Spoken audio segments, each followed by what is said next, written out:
I went out the side door, did a roly-poly, and I remember being like, oh my goodness, I did it, I've done it, I've fallen off.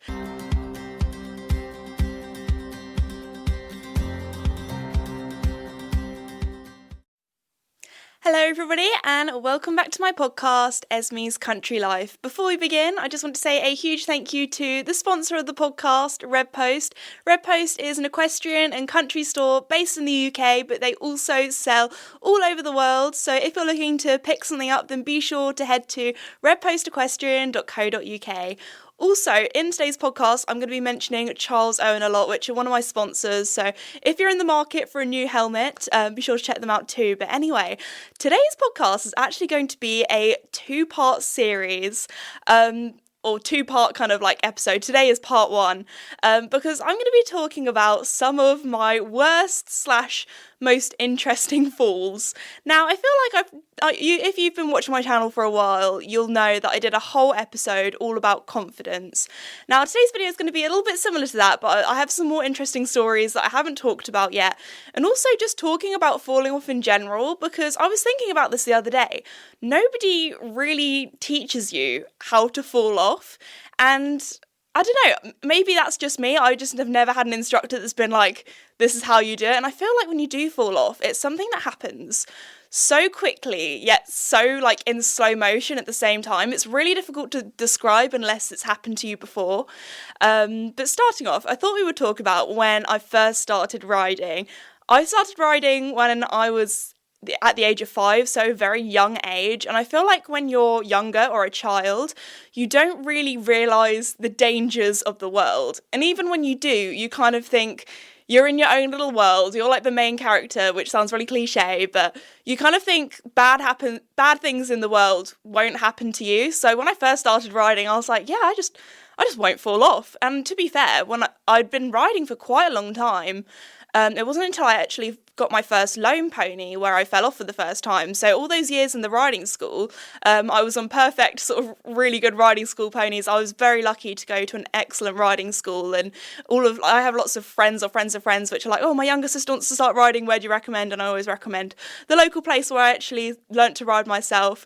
They're a British Horse Society registered riding school, so if you're ever looking for a place, they're pretty good if it's a proper registered one. Anyway, enough of that.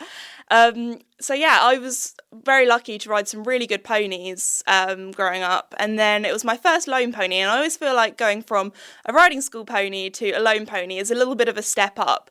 And for ages, like I kind of like got this thing in my head where I was like, I kind of want to fall off, which I feel like not many normal people wants to fall off a horse. But because a lot of my friends have been riding a lot longer than me, even though I started at the age of 5, they all came from like horsey backgrounds. So they were the sort of people that had started riding like as soon as they were out of the womb, like first day, first breath, they like were plonked on a horse kind of thing. So it's not that I've really felt behind, but I kind of felt like I was missing out because I hadn't fallen off before and all of my friends had, and it was something they'd like, I don't know, talk about at lunchtime, that kind of thing. I went to a very rural, well, as you kind of know from the podcast, Esme's Country Life, grew up in the countryside, so a lot of my friends were actually horsey in this like small little village primary school.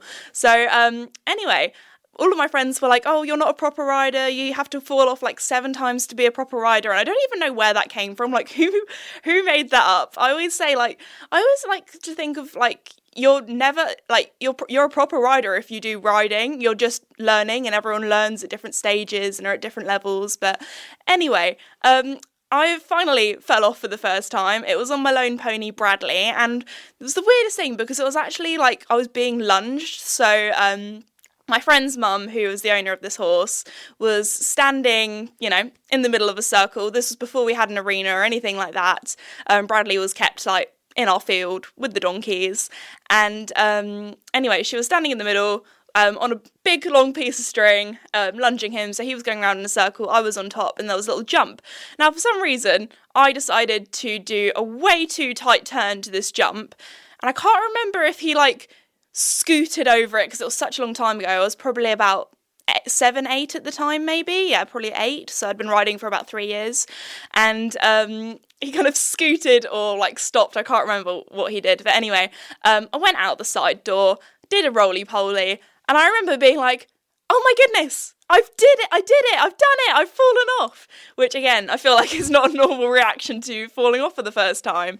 And I think also one of the reasons why I was so confident, especially like when I first started riding, is because it's always been something that I was hungry for, in the sense where I knew that it was something that it felt like I kind of had to work to be able, or like to, I don't know, it's really difficult to describe, but when you come from a non-equestrian family, I feel like there are so many equestrian families where like that loads of kids are like forced into riding, or it's like their parents' dream, and they're like, here's like a pony, like as soon as you're born kind of thing. When for me, I've kind of felt like I kind of had to prove myself all the time within my equestrian journey to kind of almost feel like a proper equestrian, if that was falling off for the first time, or getting my first lone pony, or jumping for the first time and things like that. Or even just like, I remember all of my friends talking about, oh yeah, we're like going to pony club, and like I loaded my horse up, and they were like, oh, have you ever loaded a horse before? And me being like, no, like I just ride at the riding school, or just ride on like my lone pony kind of thing. So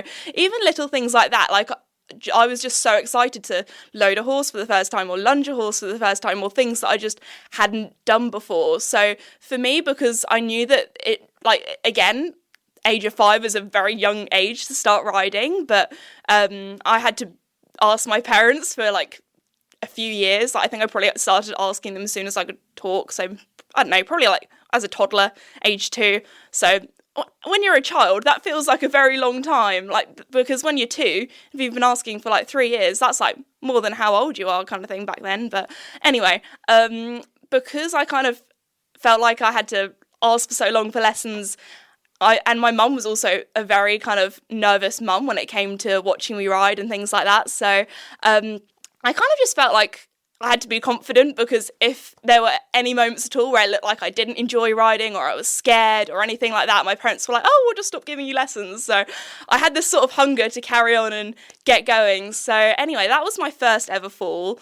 I had a few other falls, that kind of thing. I think I've said before that at my first ever pony club camp with Mickey, who was my first pony, or still is, still got him, I actually was talking to all my friends, and I was like, oh yeah, I've fallen off 30 times. And they did not believe me, because I'd fallen off so many times. By the end of camp, they definitely did believe me, because I think I probably fell off every single day. Something went wrong, something happened, I don't know. But anyway, yeah, one of my most, like, for a while, like, I remember doing Q&As on YouTube, and people being like, what was your worst ever fall? And I would always say this one, because that was before I had a huge confidence knock, which I'll get into a little bit later in this podcast.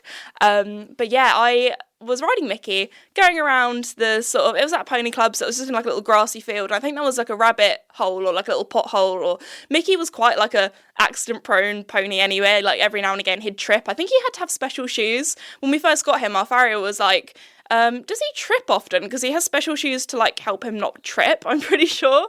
He was only shod at the front, but he's barefoot now. But anyway, yeah, he tripped in a rabbit hole. I think it was like really embarrassing. It was probably only in like walk or trot, so it was really slow as well. It was like all like slow motion. I don't even know what happened. But anyway, he tripped. I did a roly-poly off his neck, and he kind of landed on me. And again, being a very confident young child, I got straight back up on him, and my instructor was like, whoa, Esme, calm down. Like, are you okay? And I was like, yeah, like, she couldn't even stop me, like, getting back on him.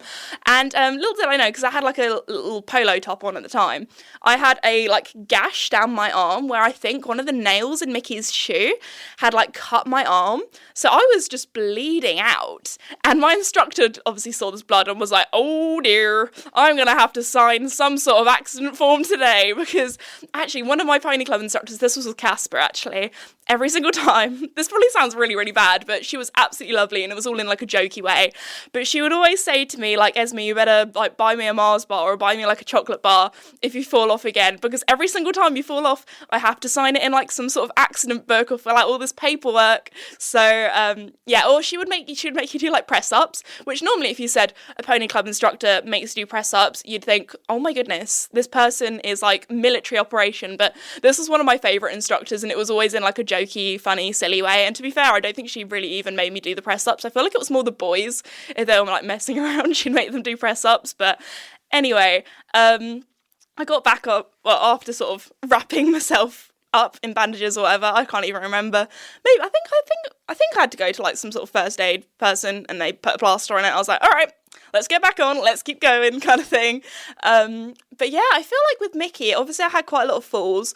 I remember one of the falls which I was kind of probably most embarrassed about was, I think it was our last ever camp together. It was at the kind of stage where I was getting a little bit big for him. And I feel like when you're starting to outgrow a pony, it's more difficult to stay on when something goes wrong, because when you're small, you can kind of like wrap your arms or your legs around them. But with Mickey, there was less neck or less mane for me to hold on to because I was bigger, if that makes sense. And he stopped at a jump, and this was back in, I want to say it was 2012, 2013, so this is way back. This was back when onesies were in fashion. And I remember this because it was kind of like on the last day, you would like do something to show, like all your grandparents would come, and it would kind of be to show what you'd learned at camp that year. So we did like a clear round jumping session with so it wasn't just my group, it was with another group as well that was kind of at the same level. And anyway, I was wearing a onesie at the time because everyone was like, you would dress up on the last day. So everyone was wearing onesies. And let me tell you, they are not very practical to ride in. They are the slippiest thing ever. So didn't have, this, I think this is probably like this showing how sort of old, well, I'm not even that old, I'm 22, but how old I kind of feel, because nowadays everyone wears like breeches or leggings with like a sticky bum.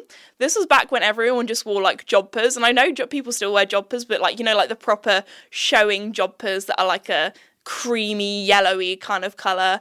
But anyway, I was wearing them. Well, I wasn't wearing them, I was wearing my onesie with a hot pink heart hat silk, so fashion icon. Anyway, and Mickey stopped at a jump, and actually mine's like a lot of the time when something goes wrong, it's either down to you or down to like your horse being uncomfortable or something like that. And I was talking to my like personal instructor, not like a pony club one. So personal makes it sound like I'm the only person that she taught. To be fair, I think I actually was the only person that she taught, because she was like retired, but she just lived down the road from my place, and she was really lovely. But anyway, she was talking about it, and we think that Mickey really struggled with the hard ground at camp that year, because I remember there being like a drought and things like that. And she said one of the reasons why he might have refused was because when he was jumping on the hard ground, he would get kind of like a shock going up his legs when he would land. So anyway, I felt really bad afterwards because I fell off like in front of my grandparents and everyone as well, and like obviously the other group, and there was a lot of people kind of watching, so that wasn't great. So anyway, that was one of probably my more embarrassing falls / one that I was kind of like a little bit upset about. I've had lots of different interesting falls with Casper as well. Casper's probably the horse I've fallen off the most. Even today, like I can't remember my last ever fall on Joey. Like, I don't think it was my big one. I think it was probably just once I was in the school and he spooked to something and I just landed on my feet. It was probably not very dramatic because I can't really remember it, but the horse I've probably fallen off the most in the last year or 2 years is Casper, because he is a very sensitive soul. I would say Casper's like a beginner's horse until he's not. Like, he is perfect, hoof perfect, like great to load, great to like look after, like groom, all that kind of stuff. Like, he is an absolute angel until just like something switches in his brain. And I don't know what happens. Like, I don't know if he has trauma from the past or if he's just a very flighty, spooky horse, because some things he's so confident and chill with. Like, I mean, I've been filming YouTube videos with him for ages, and like he's fine with the drone and all the funny cameras and weird equipment that we use. And I've done I've literally done like all the disciplines with him, if that's obviously like not at a high level, but he's done cross-country jumps, gone through water. I tried mounted games on him once at camp. That was funny. Like that kind of thing. Like, he's jack of all trades, master of none kind of thing. Like, he's one of those kind of horses. But I don't know, I think he's just quite nervous. Like, a lot of the time, if I have fallen off him recently, it's actually been while hacking. Like, there's been like a tree that's rustled and he's just leaps up in the air and spins. I think that's the best way I can describe it. He literally does like a 180. He's like, I gotta go. And he actually did it with me the other day. Like, I did sit it, but oh my goodness, I was like, Casper, this is not good. So that is, I think I did like a little helmet cam video on my channel the other day, and I was like, I think I actually said in the video, I was like, this is why I would never sell you to a child, because I know that, I just feel like that's one of the other reasons why, like, I just could never, like, all of my horses are a little bit on the quirky side, and I feel like Casper's one of those horses where he would just get passed around and passed around and passed around if he was ever sold. And he has been with us for almost, I want to say 10 years. Yeah, it'll be 10 years. Will it be 10 years or will it be 11 years? Yeah, it will be 10 years in January because we got him in 2014. So that is pretty wild. And I feel like he's just so happy and settled where we are. But yeah, I feel like actually a few times has been on when we've been like taking content for like shoots and things for like brands and stuff. And it's where we've kind of like done the same thing like a few times. And then he's like, okay, I'm a little bit bored now. I want to go zoomies and gallop. And I'm like, oh my goodness, I have no breaks. This is interesting, Casper. Okay, it's fine, we'll stop taking photos now. Like, literally, we'd only been taking photos for like 10 minutes. And then he'd be like, all right, I'm gonna shake things up. This is a little bit boring now. But no, he's normally very good. It was just this one time where I think, to be fair, in all fairness, he was clipped the day before and he was feeling fresh. So I probably should have at least schooled him before taking him on a hack and doing a photo shoot. But when it's winter and you don't have much daylight, things can be a little bit to the time limit. I was going to say to the limit, anyway. But yeah, I feel like probably one of my worst falls on Casper was when I had to own him for a year.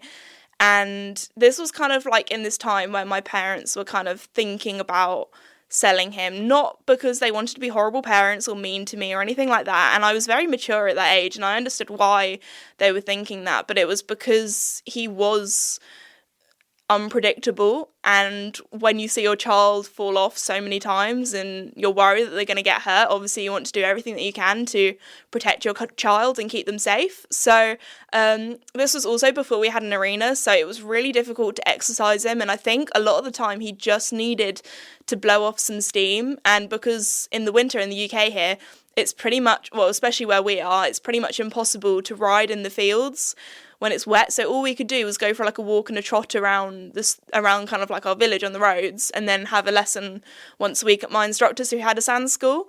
And then after school, it would be too dark to ride anyway. So no wonder Casper was feeling a little bit on the fresh side. So I think this was in the autumn.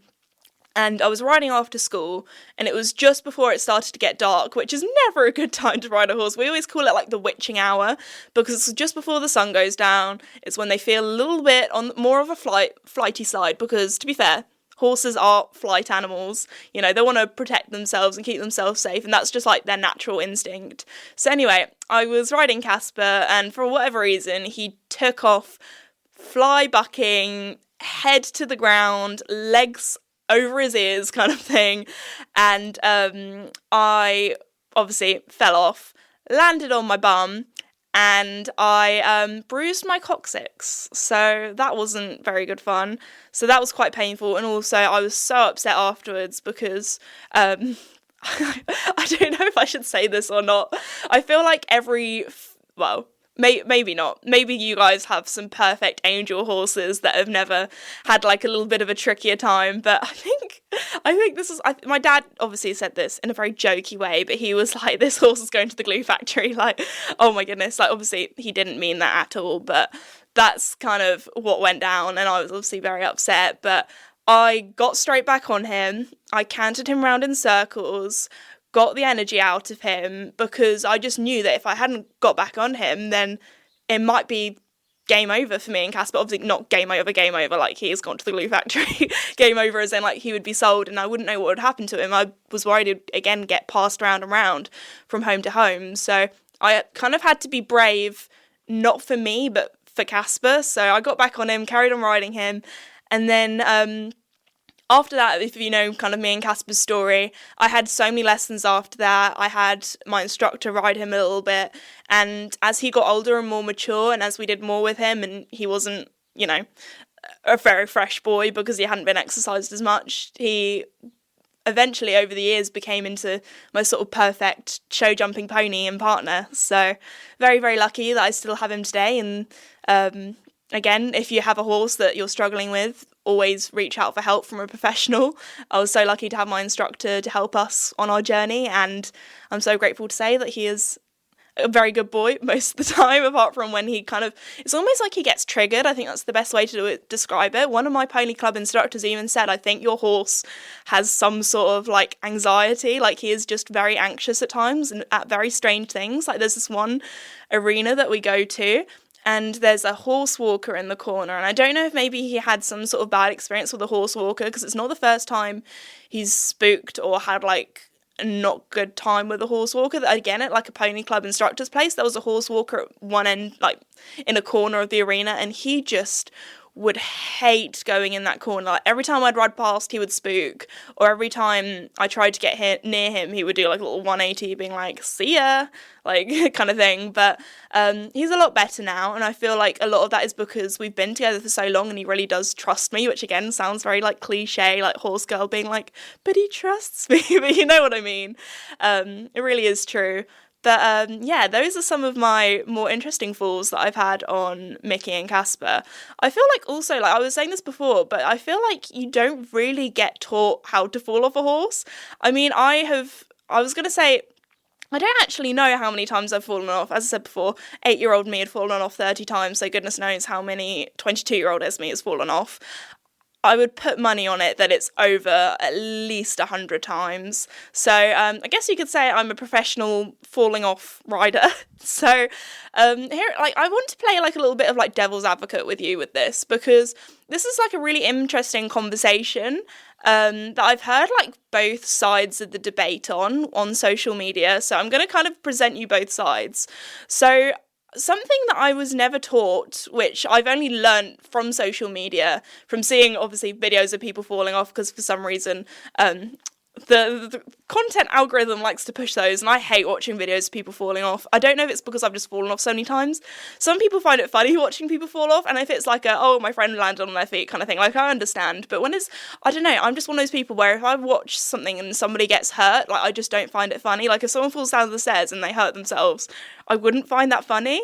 When I know like one of my friends, like if anybody like falls over or anything like that, she is cry laughing, like even if it's one of those situations where you really cannot laugh, like it's that bad, and she finds it even funnier. But anyway, I like from social media, something that a lot of people say is, when you fall off, let go of the reins. Now, I'm going to say all the positives and all the negatives to this, because I feel like there are a lot of positives in the sense, if you let go, you're not going to get dragged. Also, another really thing that, again, I didn't really realise was such like a safety concern was the footwear that you use for riding, and also the stirrups that you use for riding. When you're riding, like when I think you might be able to see some photos, I can't remember my riding story, but when I first started loaning my lone ponies, I didn't have my own pair of riding boots, because normally when I had lessons at the riding school, I would literally just borrow the like riding school's like boots that you could kind of like rent with your lesson. So anyway, I would just ride my lone pony Bradley in a pair of wellies, which is absolutely awful. I did not realise how dangerous that was, because a lot of wellies don't have like a heel, so your foot can, number one, slip through the stirrup, and number two, it doesn't have like a flat kind of surface, so your foot can also like slip out if you were to be in an accident. Also, like stirrups are so important in the sense, like I'd really recommend having one where the side pops out. I used to have a pair where I think it was at like you can get ones with like a curved edge, so there's more of like a place where you can pop your leg can kind of slide out. But I really like the ones where they actually pop out, because I've heard so many horror stories of people being dragged. So yeah, that's another important thing. You want to let go of the reins so you don't get dragged, because if you're like holding on being dragged, you don't want to get a hoof to the face. That would not be great. But I don't know what it is, but my natural reaction ever since I ever first started falling off was to hold on to the reins. Now, it's not a balance thing, because I don't want to toot my own horn here, but a lot of, well, I'm going to touch some wood here. I'm not very superstitious, but I'm going to just in case. A lot of the time when I do fall off, actually, I have fallen off in some weird ways, actually, but hopefully most of the time when I fall off, I do land on my feet, or at least like my feet/bum. Like I'm like a cat. I'm landing the right way up, because you really don't want to land on your head, even though I have done that, which I'll be getting into a little bit later. But yeah, I feel like when I've always kind of held on to the reins, but that's because a lot of the time when I was riding in a field, and I think my natural instinct was like to hold on to my horse so they don't run away, because that's kind of like, again, if we're playing devil's advocate, like the flip side, if you do hold on to your horse's reins, you don't have to worry about them running off. Like if I'm hacking, I will probably hold on to my horse's reins because I would rather them feel this sounds really awful to say, because it's you obviously you don't want anything terrible to happen, or like your horse to feel uncomfortable, but it's kind of like you almost have to choose, would you rather your horse feels a little bit uncomfortable in the mouth because you're holding onto the reins a little bit tighter, or would you rather them gallop away, maybe trip up on their own reins and injure themselves? Or if you're on a hack, gallop away, you don't know where they are, they could get into an accident, like a car could hit them. There's so many different things you've got to think about. So again, like I feel like if you're in an arena, then it's probably best to just let go of the reins. You're not going to pull your horse in the mouth or anything like that. But I don't know, if you're hacking, what would you do? Let me know. Maybe pop me like a DM, or if you're watching on YouTube or whatever, leave me a comment, because I feel like this is a really interesting debate and a really interesting thing that not many people like talk about, especially like, I don't know, like have you ever been taught how to fall off? Because I feel like this definitely some people must be, because I've seen so many videos of people falling off and everyone in the comments is like, oh my goodness, let go of the reins, please just let go of the reins. And again, I just never was taught that. I don't know. Maybe, I don't know. I think most of the time my instructors were probably so much like, oh my gosh, is this child that is in my care okay? Rather than, let go of the reins. So anyway, that's that. So as I said before, it's really important for safety reasons to wear a good pair of riding boots and have some good safety stirrups. But also something else that I, like obviously, you know, you think, okay, I'm going to ride a horse, got to wear a helmet, like that is very important. And every time I've ridden a horse, I've worn a helmet kind of thing, like since I was riding at the riding school. I feel like in the UK, like our culture is very like, wear a helmet to be safe, when I know in maybe like other disciplines in other countries it's not so much of a big thing. Like I think in Germany there are a lot of like Olympic German dressage riders that still wear top hats, or obviously in the US there's a big culture in the Western community to wear like a cowboy hat rather than a helmet. So I don't know if it's maybe more like just being in the UK, we've just have more of like a helmet culture, I guess. But obviously I knew it was important to wear a helmet, but something that I didn't realise was how important it was to have like a safe helmet, and that there actually is a difference between all the helmets. So one of the things that I don't think I've ever really talked about before, but before I was sponsored by Charles Owen, I did actually, I don't know if I'm allowed to say this or not, but I got offers from multiple different helmet brands for sponsorship. And this was when I was like obviously, you know, when it comes to clothing, it's personal preference. Like obviously I wear the clothes that I really enjoy wearing and that kind of thing. But I was actually really thought to myself, this is like an actual safety brand. There are people that watch my videos who look up to me and will probably want to wear what I want to wear.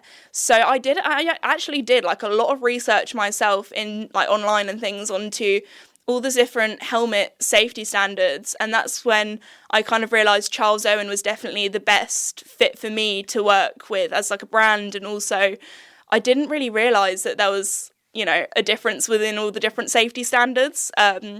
So anyway, that's why one of the reasons why I just decided, you know what, Charles Owen is going to be a really good fit to work with. But also since working with Charles Owen and doing my research, I didn't really realise how important it is to, number one, like look after your helmet.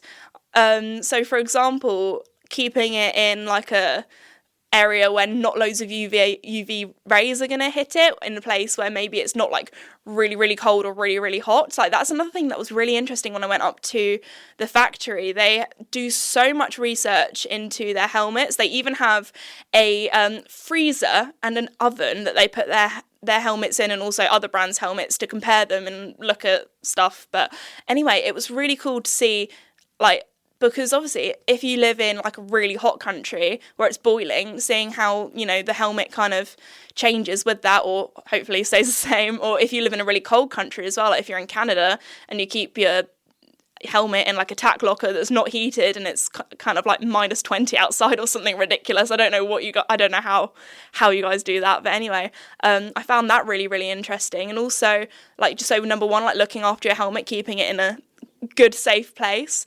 Number two, how important it is to have a tight chin strap.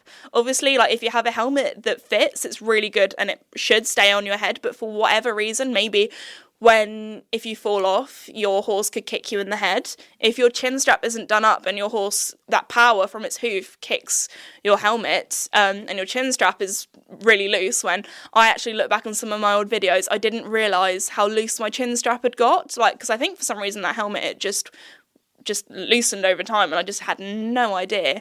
But yeah, it's good to have a tight chin strap because you do not want that helmet sliding off or sliding around for whatever reason. Another really important thing is also having, as I kind of mentioned before, but is having a helmet that fits properly. I cringe whenever I see people that have a helmet on, but because a helmet is supposed to kind of sit above the eyebrows. I feel like this is more with young children who are wearing helmets.